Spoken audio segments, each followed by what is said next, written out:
Hemme salam. Bu videomda swing'in kodunu ne edip almalıdığını öğretecek. Swing'e giriyorsunuz. Swing'in yukarısında 3 toçka var. Şu 3 toçka bassanız şu tayda öz ID'si var. Kopya edeceğiniz. Pin yazmalı yeri şu taysana. Şuna swing yazılan yere basıyorsunuz. Şu tayda kod geliyor. Şu kodu şu tay yazmalıdır. Yardımınıza saklayalım. Telegram'a giriyor. Yankı poiskdan swing VPN'in öz ofisial saytını tapacağınız. Hemen patpiska edeceğiniz hemen çağdına öz swing tag ID'nizi uğrayacağınız. Kardeşi men edişimi aledin. Dokunmersin.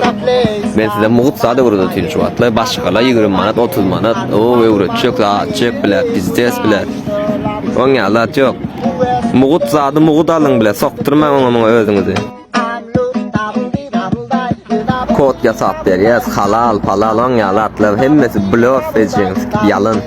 Kardeşim, mara men deyişimi aledin, hemen kodunuz olur, hemen VPN'iniz işler, ne şeylere uğradığınız, hemen şu taya gelip şimdi bir like bilen patpiska koyar, gayret et.